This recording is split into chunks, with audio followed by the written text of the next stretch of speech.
you already know what time it is. It's your boy DJ Richie Skye back with some tea, interviews, recaps, and more. And be sure to check the links in the description of this video for trips, for books, one-on-one sessions, and more. Now let's get into the tea.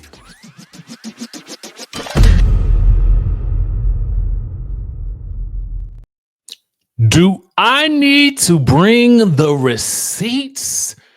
Well, we're going to talk about those receipts in just a second. What's going on, y'all? We back in the building.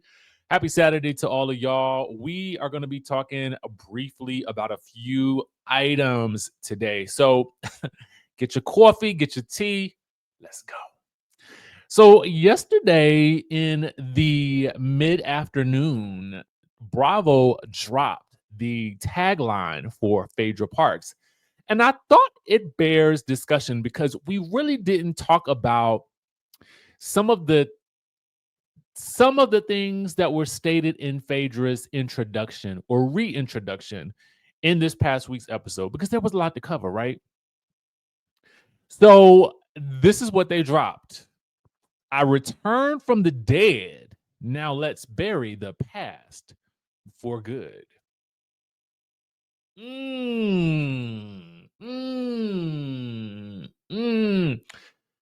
How do we feel about that term? Let me think about it. All right. I'd love a callback. I love the idea that, we are heading backwards into Phaedra's past to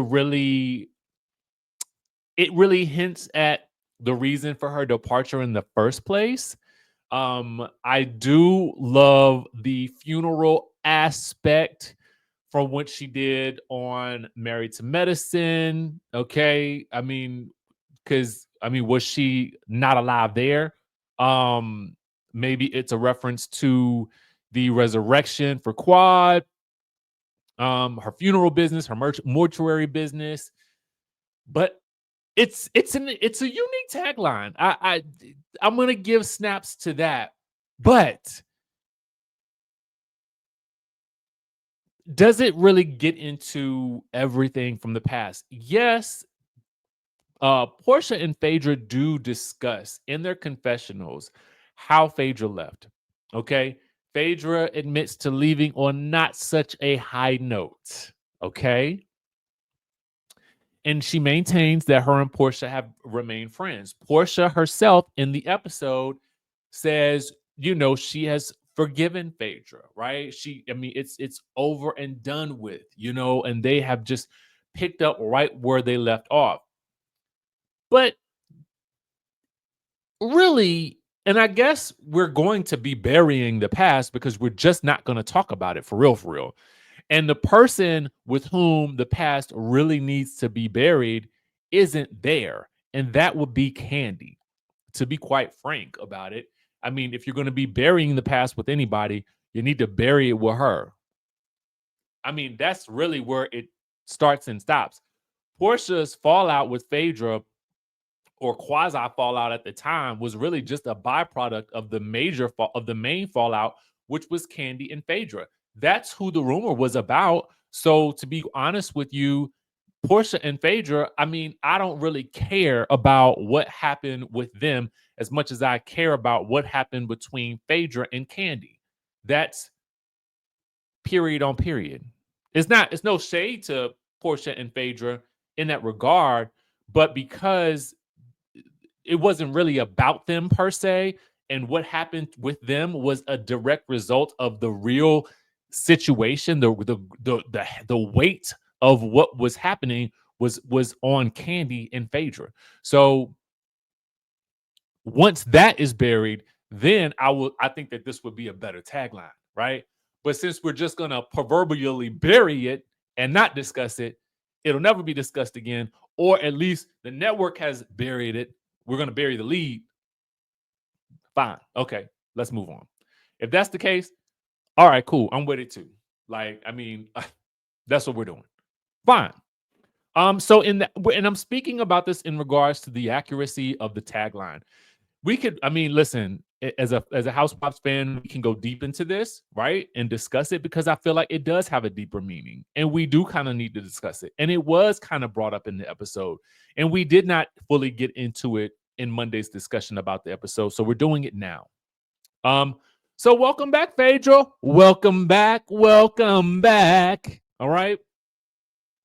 So, speaking of other Housewives of Atlanta news, remember we talked about Jalen had mentioned that maybe the ratings would go up if his wife were a part of the show. Fallon says, give the viewers what they want, what they're asking for, because I'm coming with receipts. I do want to know what the receipts are. I mean, you could still drop them on us. I don't think that, for as much as I don't think Portia's in control of this show, I don't think that they would bring Fallon back because of Portia's role on this show. Whether you like Portia this season or not, really, it's not about as much for me. I look at these characters as, do I like their behavior this season? I don't always like what they do. That doesn't mean I dislike the person.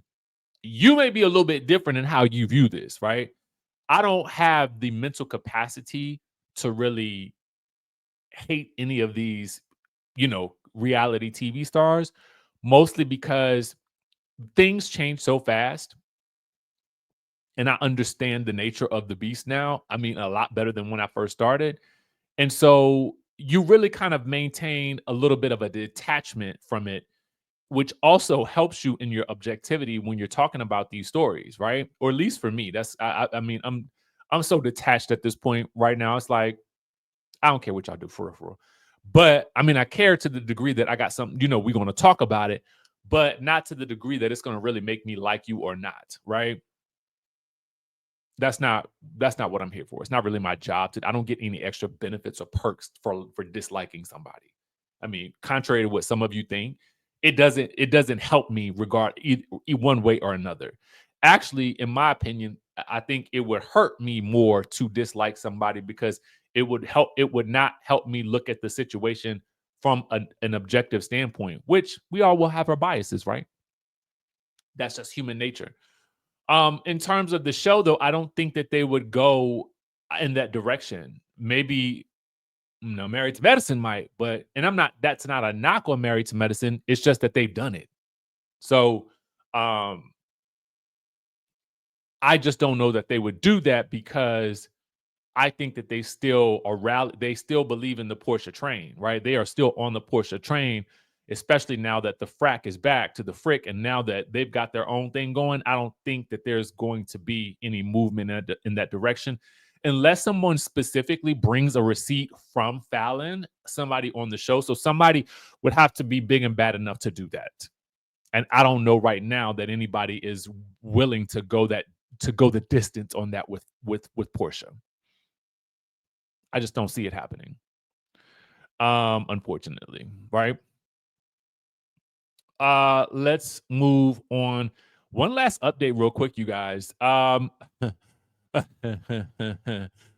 all of you Jen Shah fans, Jen Shah is doing Shah amazing.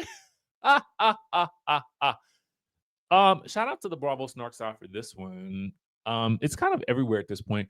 Oddly, it wasn't on her page, but maybe it was in the stories and I missed it.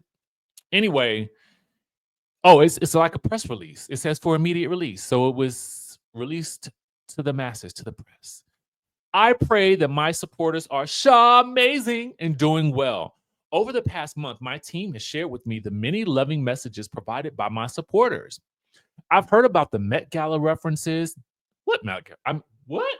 Anyway, the infamous gif of my feet touching the snow in the heels from Real Housewives of Salt Lake City, and my personal well-being. I am in great spirits and well.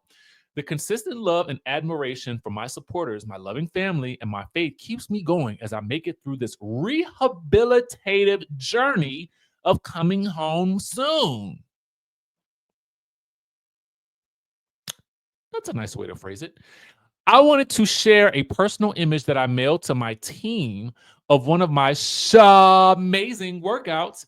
I remain consistent in my passion for fitness and helping other inmates achieve similar goals. You will see more soon. I can only control what I can control. Amazing. Until next time, Jen Shaw. I'm assuming it says in care of rep. Listen, I don't want the woman to be doing bad down in cell block 8. I don't. I really don't. So you know, uh, should she be doing amazing? I mean, why not? I mean, listen. The thing that she said at the end is probably that's the thing I need to leave with. I can only control what I can control. If that ain't the word for the week, y'all, let me tell y'all. Ooh, I was about to make this about me, but I'm not gonna make it about me today. Jen is doing amazing, guys, and on her rehabilitative journey.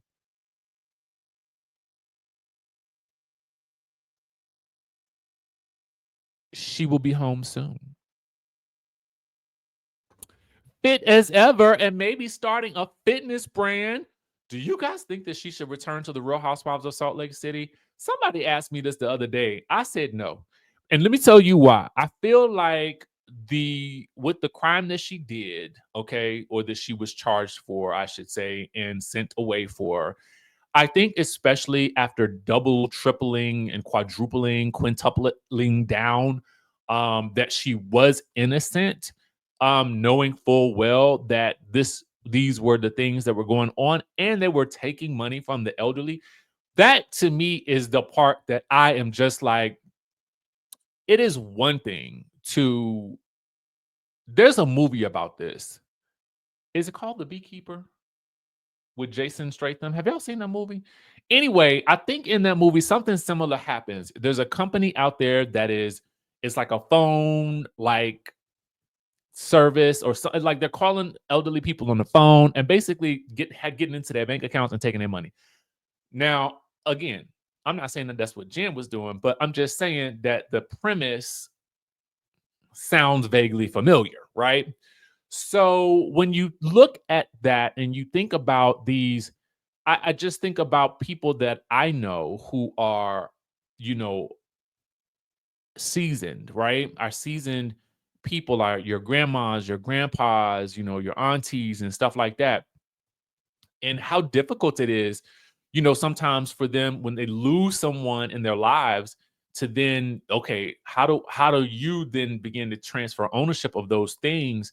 And can you imagine some company coming in, some unscrupulous, evil people coming in and then trying to take what little they got from that previous situation that they had to struggle and try to maneuver their way through?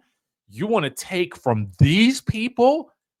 Absolutely not. I do not want to see you on my television screen anymore. Granted, you may have done your time, you may have served your whatever you did, but no, not on the television screen. You may go over to some other show where you talk about being rehabilitated from these types of incidences, but don't get on this show that's about over the top fabulosity and and then expect us to walk around looking at you like you ain't crazy, like the network is crazy. No, I'm just sorry. I'm sorry. No, it's not for me. Again, I'm glad she's doing amazing, and she should be. Okay. Um, YOLO, you only got one life to live. Make it the best. All right. Anyway, with that being said, that's all the news we got for you guys this morning. Make sure you guys keep it locked to the channel and subscribe if you haven't already done so. Like this video if you like reality TV related content, and I will, of course, catch you in the next video.